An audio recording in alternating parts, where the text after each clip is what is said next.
think we're rolling.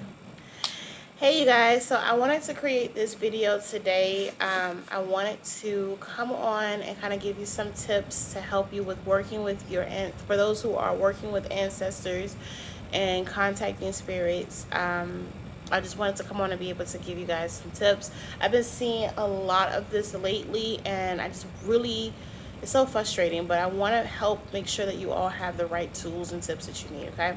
So to get started, when you are working with spirits, no matter if it's your ancestors or any kind of spirits, the number one way to contact to open the realm or the portal is to have a clear glass of water. And if you have this on your altar, that glass of water needs to stay clean. It needs to stay full at all times, because that glass is essentially your telephone, okay? That is the way that you're going to communicate with the spirits. That is a portal for them to come through, okay? The second thing is having a candle on your altar or with your glass of water, which is why I always say all you need is a glass of water. If you watch my YouTube videos, then you know I always say you need a glass of water and just a candle, because that candle acts as a beacon for them to come in. I just had to explain this to someone tonight. You wouldn't want to, a lot of you all are wanting to work with spirits and you're wanting to work with your ancestors. However, you may light the candle, you may set the glass of water up, and then when these entities are coming to you, you're freaking out and you're going to people who are telling you to like cleanse your space and all of this foolishness, which leads you to like, why are you doing this in the first place? You know, like you wouldn't have a barbecue and invite all your guests, and as soon as they get there, you kick them out for no reason, right? So essentially that's what you're doing. Speaking of cleansing, you need to, when cleaning your altar, all you need to do is once a week, you need to update your altar, make sure the foods are clean, you have fresh food, make sure there are no bugs, make sure there's no mold on your food, and all you need to do is just wipe your altar down, dust, brush up the dust, wipe it down. Do not use salt water, do not use Florida water on your altars. These are very sacred spaces, and do not use sage or Palo Santos or any of that on your altars. Now, if you want to cleanse your environment, that is perfectly fine, but you cannot use the very things that cleanses you and stops entities or spirits from contacting you to clean their environment. You cannot do that. Do not give your ancestors or spirits any types of Florida water. Do not feed them that. Do not feed them anything but water. You may want to use like coffee as a way to call them in, or some people might put alcohol on there, or tobacco. You can use those things. However, just make sure when you are cleaning your altars, you are not using the things to get rid of them, okay? It's very redundant when you do stuff like that. What else did I see? You only need one altar. If you're in a family, in a house, your ancestors, that altar is for the family. You do not need multiple altars. Your mama don't need an altar. You don't need an altar. Your granddaddy don't need an altar. If you're in one household, you just need an altar. And honestly, you can open your ancestral altar up to your family and allow them to pick a day to come in, and everyone comes and honor their ancestors. You guys are blood relatives already, so your ancestors are there. Your altar does not have to be set up specifically for certain people. If you would like to have a shrine or a memorial for someone specific, then you can do so. Because, which brings me to my really big motivation for doing this video. You do not know your ancestors. Now, I'm going to say this as best as I can, as kindly as I can. Your mother, father, granddaddy, grandma, if you knew them in this lifetime, they are not your ancestors. If you knew them in the next, like if your mom, like if it was my great grandmother, she passed about 4 years ago, she is not my ancestor. However, her great grandmother is my ancestor. Her great great great great grandmother would be my ancestor. Their fathers would be my ancestors. She is not my ancestor because I knew her in this lifetime. I knew a lot of sorry, I got some activity going on over here. Your ancestors, you are going to get to know your ancestors through veneration. For those relatives that you have known in this lifetime, those you know, friends of the family, friends, in-laws, when they pass away, their spirits are spirits. They're all the same. We're all the same energy. They can still come and visit you. They will still look out for you. They will still come and love on you. They'll still come and check on you because they are still familiar with this realm, and they're trying to heal and go to the next and fully elevate themselves to the next realm. Okay, so they will be here and they will often communicate with you because that line of communication is still open with between you and that deceased relative, but they are not your ancestors. Okay, you don't know your ancestors, hence the reason for them being an ancestor. Your ancestor, like when by the time I have my great grandchildren, my great grandmother will be an ancestor for them. Okay, if that makes sense, to kind of help you guys put some generations in between it. When spirits pass, when your relatives pass, those are not your working ancestors. A lot of people like to be like, oh, my ancestors looked out for me and this and this, or it was my mom. That is not who's doing it. And now they may help you in a sense, but that is not who is 100%, there. Your ancestors, as you get to come to their altars and you get to know them. This is why like having all of that pictures and cigars and all of this stuff that you think they like, if they tell you that they want those things, then you can give them to them. But 9 times out of 10, you're not going to know their names. You're not going to have their pictures. You can ask them their names and ask that they tell you their stories when you are in your meditations and you're honoring them and you're in there. You can ask of that. But it's not your relatives, y'all. So stop being like that. Oh, I missed the part. So what I was going to say was, when it comes to your deceased relatives are not the ones that are your working ancestors, okay? They have just left this realm. They still are attached because you are here. They still have strong memories that brings them here. They still have shit that they need to work through. That if they didn't work through it before they left here, they still have things that they have to heal from. Those are not the people that you call on when you need money. Those are not the people that you call on when you need help. Those are not the people that you call on for anything, because they need to go through the process of unwinding. They visit a lot more because it's still familiar to them. They can see things from a different perspective, and they come to check on you quite often. But they have to go through a period of unwinding. They have to go through a period of understanding the things that they did here in this earth, and then they have to go through a period of learning what they need to do. So your job when you go to these altars, when you go to their grave sites, is to, one, help them elevate. You need to pray to them. Ask them what do they need you to do here on earth to help them move on. Perhaps you need to give a message to another relative for them. Perhaps you need to go clean their house. Maybe they have a bill that they need to get paid that's just holding them here energetically. What can you do to help them move on? Their goal is not to be here to help you, which brings me to my last tip for tonight, okay? Stop weaponizing your ancestors. I see this so many times. People like to be like, my ancestors got my back. They don't play about me. They don't play about me. And then a lot of times you guys say this to your other relatives, which is crazy because it's their ancestors too. Stop weaponizing your ancestors. They are not here to be at your beck and call. And they are not here for you to call when you need a job. They are not here to call when you need money, to call when your baby daddy tripping or your baby mama tripping. They're not here to fight your battles. They're really not. They may help you.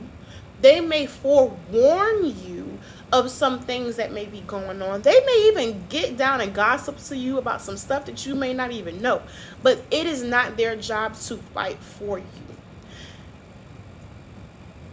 They cannot fight all of your battles. And it's not fair to put them, if you're going to knowingly get yourself in some mess, to ask them to come and fight for you. That's not their job.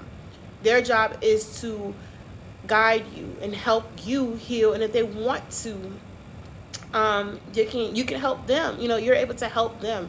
I'm sorry, I was kind of blanking because I thought of something else I needed to add to this. You guys, I feel like I'm gonna have to just make a series because I see so much of the stuff that needs to get addressed. So much.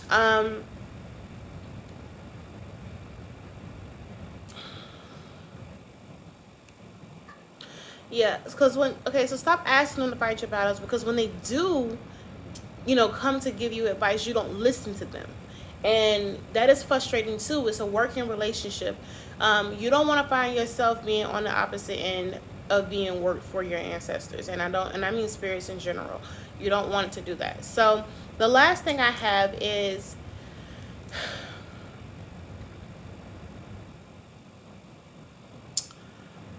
if you're not prepared or you're not ready for this, stop it. Just stop. Go blow out the candles. You don't need to do it. Put out the water, whatever it is. If you are just too scared of it, or you feel like, it's just too much with the energies that's going on, like you just can't take it, stop. You don't need to have an ancestor altar. You don't need to always do ancestor veneration. And it's not only your job to do it. There are other relatives who need to do it.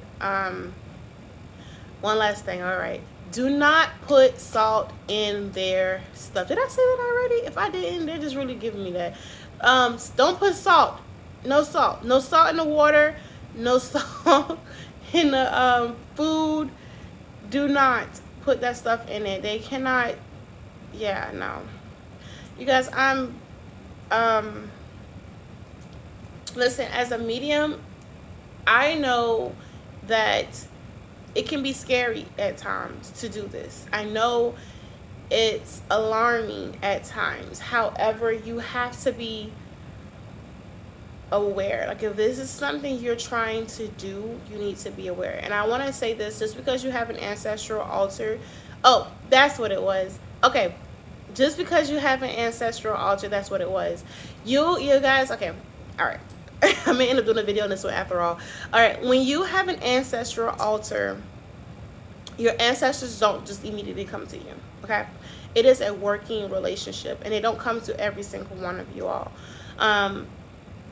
You have to ask, and it's like a relationship. I always say this, like, even on my channel, I say this a lot. You have to ask for their help. Any spirits, they may intervene at times. They may come and tell you something. Even your spirit guides, your ancestors, other spirits, they may intervene. However, once you ask for their help, they will come and help you. But you cannot expect for them just to show up and do everything for you. It is also a relationship. You have to nurture and foster that relationship with your ancestors.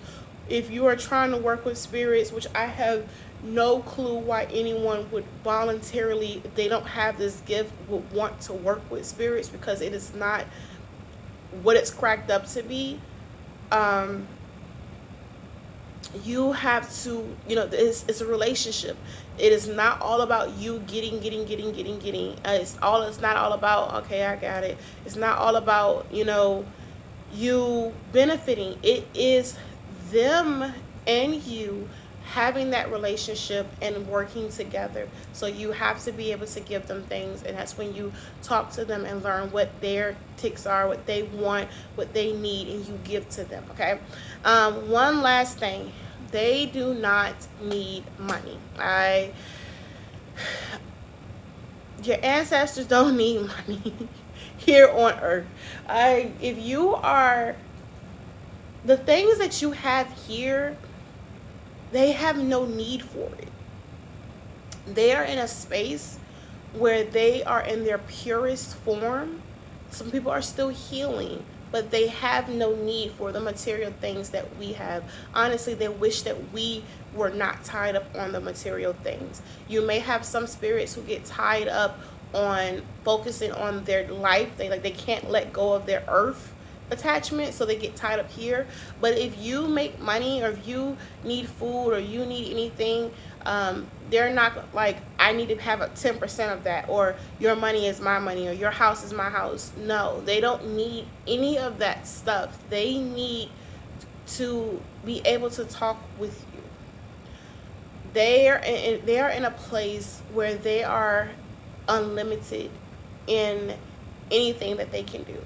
You know, they have their own battles. And all right, they have their own battles. They have their own things that you guys to do. I'm sorry, y'all. I'm really channeling, and it's like, it's coming in, and this may needs to be like a second part video, but they don't need any other things. Second, the last thing, because this has to be the last thing. The last thing is, your ancestors cannot fight your fights. I know I've already said this, but I need to say it in a spiritual way. When you have big things that you need to take care of, like something big, you need to be able to call on the deities, so the gods. So if you believe in one God, which, you know, then your God, you know, God, if it's Christian, God the Father. If it's in Yoruba, then you need to call on, you know, Odumari. If you feel like you need to work with a certain Orisha, then you call on that Orisha. If you feel like you work with the saints, then you'll call on the saints, or you'll call on your spirit guides to help walk with you for certain things. They cannot win a battle against other deities. So when you are asking your ancestors to do certain things for you, and it is working with another deity, or they have, it's like a power system here. They have to be able to navigate the streets there as well. There are levels of authority within the spiritual realm. So you cannot ask them to do all this stuff for you, or to go and put curses on people, or to go and do all this stuff, because they have to still, there's checks and balances in place. So say you want to have this other person, you don't like them, and you're like, I want to go against this person. This person is guarded by God, or an or Orisha, or a deity, or something. You're trying to have your ancestors go fight that battle that they're not going to win, and they may end up becoming in debt to that person. Or when you feel like you need something, they have to go. It's like spiritual shifts have to happen. It's just not like this, like a genie. Oh, I got this. There's things in place that they need to do, and they need to move around. And when you're doing stuff like that, and you're asking for so much, and you're having them to fight battles that are not their battles, you're putting them in debt in their world. So you have to be mindful of what you're asking for your guides, what you're asking from your, you know, spiritually, your ancestors. Your ancestors are not your people. You still need to pray to God. You still need to honor your orishas. You still need to talk to your angels. You need to pray to them, because those are where your miracles, or the bigger things like healing and things like that, are going to come into place. Your ancestors, you just honor them, you love on them, you foster that relationship with them. They may look out for you, they want to connect with you. You're going to help them finish their work here on earth so they can move on. All right, that is all that I have for tonight, you guys. I think I will probably do a part 2 to this, just because they're giving me a lot, and I see so much that I'd be like, I just need to address this stuff. I try to tell people like directly when I see it, but they're giving me so much information. But I think I probably will do a part 2 to this and save it for another video. All right, you guys, good night.